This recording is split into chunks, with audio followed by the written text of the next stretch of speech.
Adian Napitupulu, Anies turun, Prabowo merayap, Ganjar lompat-lompat. Menuntut kepemimpinan yang tangguh, kepemimpinan yang paham, ya, kepemimpinan yang berani bersikap melindungi kepentingan bangsa dan negara. Hingga kalau banyak orang mengatakan, oh itu arahnya seperti ke Pak Prabowo, ya kami nggak bisa membantah. Ya. Cuma yang jelas ada kesamaan frekuensi antara Pak Jokowi dengan Pak Prabowo dari pidato tersebut.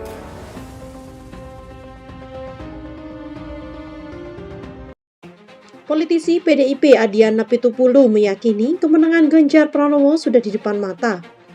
Karena itu, Adian tidak sungkan melontarkan candaan kepada capres lain, baik Prabowo Subianto maupun Anies Baswedan.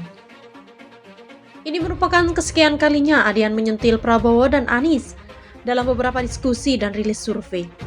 Adian yang merupakan tim pemenang Ganjar banyak bicara kelemahan Prabowo Subianto dan Anies Baswedan. Anggota Komisi 7 DPR RI itu mengingatkan, kenaikan elektabilitas dari Ganjar sudah sekitar 7% dari sebelum dan sesudah deklarasi. Ia merasa perubahan angka itu menegaskan pengaruh deklarasi kepada Ganjar. Apalagi, setelah deklarasi Ganjar oleh PDIP pada 21 April, belum 30 hari Ganjar sudah mendapatkan kenaikan elektabilitas 7%. Itu dirasa sebagai suatu yang mengagumkan dan efek deklarasi jelas berdampak signifikan.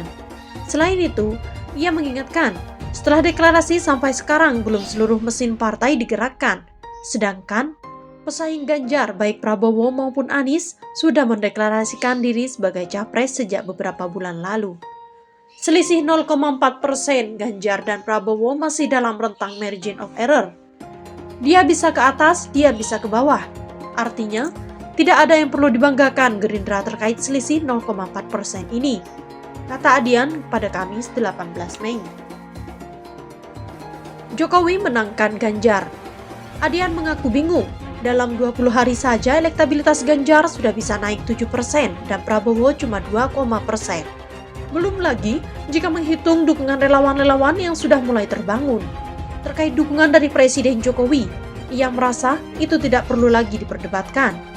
Sebab, Jokowi merupakan kader dari PDIP dan sudah pasti keberpihakan Jokowi akan dilabuhkan kepada Ganjar sebagai capres PDIP.